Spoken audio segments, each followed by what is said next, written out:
nyina omujulizi omulamu wano Beatrice Lando aliwa jangu nyina omujulizi omulamu wano nange ndi mujulizi omulamu nawe wali mujulizi omulamu ne waliwo agamba kino kyali kyalemera mu kika nze kati nze aliwo nze mujulizi babulire ekyali kyalemerewamu. Mukama yebazibwe. Amanya nze mukyala Byarugaba Beatrice. Abawala ewaffe bafiira ku myaka 28.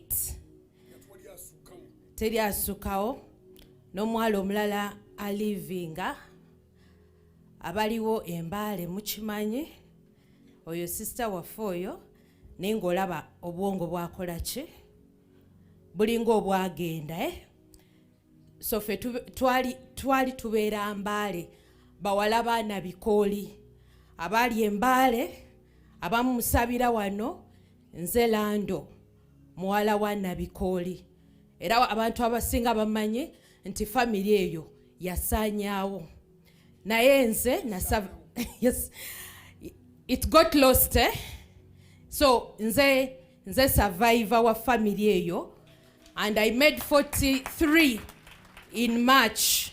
Yes, in March I made 43. So nebaza Mukama olw'ekisa ekyo ndi living testimony ewaffe. By the way, ewaffe I was the first graduate. N'abalala ne bagoberera abalala bazze bajja naye I was the first mu line y'abazadde bange. So nebaza nnyo Mukama ku lw'ekyo. Yagenda okujja wa joining a house of prayer. Na joining a house of prayer, that year it started, but in June, that is when I started. That same year, a year before. In 2011? Yes. Wow. Mu 2010, twali sister wange yali afudde at 28. So nali ntidde nnyo. Wali obulayo banga kigwa nawe okweza 28 ya. Nali mbuza a year, that same year I was going to make 28. So natya nnyo because we twali tugenda okuziika sister wange Fatuma yafiira Mbaale.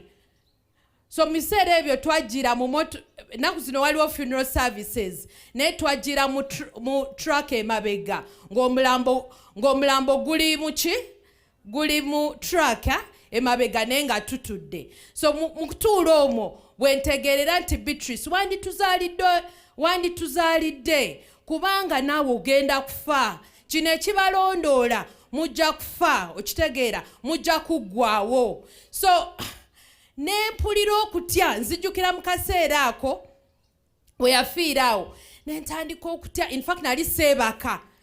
So that is when Musumba Bujjingo nali muwuliriza nga tugenda okusaba naye nga tusabira ku Bat Valley.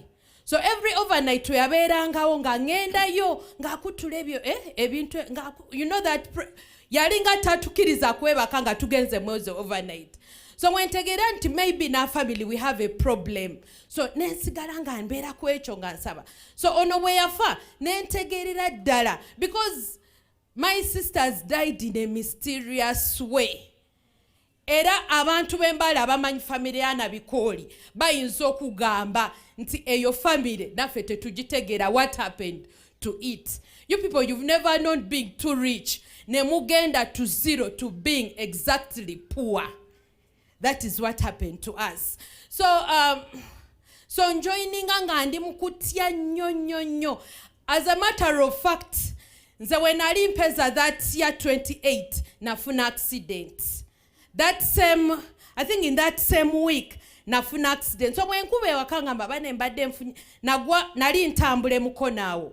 Nengwa mu mwala bakoze nange bamanyi. Nengwa mu mwala nenkubawo omutwe so badly. So abantu awo ne bagamba omuwala afudde.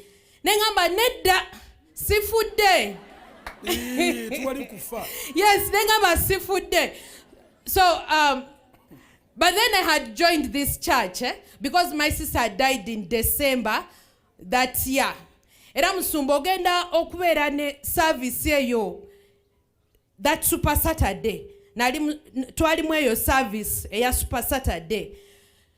So since then n'obula neŋŋamba bane ngenda kukola nti ate nga sister afudde ate kino ekintu kinondola nga sisobola kwebaka. Nafuna otulo olunaku lwe najja mu church ku Bat Valley, nenfuna otulo nentandika okubeerawo. Mukama nansaasira. Lwe nalaba omusumba Bujjingo ne tuddamu ne tusaba biki. So ngenda okumaliza okucelebrating 28 years ng'omwami anyanjudde ewaffe. Mwami Byarugaba nkutumiddeko nnyo manyi kwoli. Ng'omwami antutte ewaffe Kenya n'anyanjula. N'ekyo kyali ewaffe ng'abawala tebayanjula. Abawala babatwala butwazi okitegeera. N'ennyanjula ate n'ampasa empeta. Musumba ate mukumpasa awo kati ate embuto ne zitandika okuvaamu. Nga luno lujja luli luvaamu. Nafunako n'abawala nga baŋŋamba nti gwe n'abaana wagirekayo ku university. Ne ŋŋamba kweri gwe waliwo nga ndekayo n'abaana ku university. Nga ŋŋamba n'abaana nagireka ku university. Nga omanyi okuba nga wavuddemu olubuto. Naye nga muli bantu basatu abakitegedde. Kati nyingira ku ssomero ndi mukulu ne mukulu wa ssomero. Omwana ansanga ngamba Beatrice nga walabye ebizibu bane temwogeranga bizibu byammwe. Nga walabye ekizibu. Abadde abasatu kati biri ku ssomero. Yes. Nga walabye ne munange bagamba nti n'abaana wagirekayo ku ssomero. Ne ngamba Mukama n'abaana saagireka ku ssomero. Banange Mukama bwe yansimula nga musumba wange onansabira dedi waffe ng'atusabira. Mukama bwe yatusumulira. Bane no bakugamba obugumba ng'ate muno gw'oli naye alinako evidence nti at least system yeekola naye ate nga gwe. So that means ti gwalina ki? Gwalina problem. Nzijjukira mikwano gy'omwami wange nga gigamba naye mwami Byarugaba baawo okukyokola. Omuwala oyo bajja mukubbako naye ng'olubuto terunywera. Banaye olw'ekisa kya Katonda nalaba Mukama nga mpa abaana ng'atuwa abaana. Nzijjukira ku mwana asembayo mukwano gwe yaŋŋamba nti bane Beatrice mbadde ŋŋamba abantu nti nkutwala mu ddwaliro okuzaala. Oli n'agamba nti ozaala nga kapa. Kyokka baali bagamba n'abaana wagireka ku university. So I want to say that I'm a living testimony by the grace of God. Musumba waffe webale nnyo, daddy webalire nnyo, webalire ddala.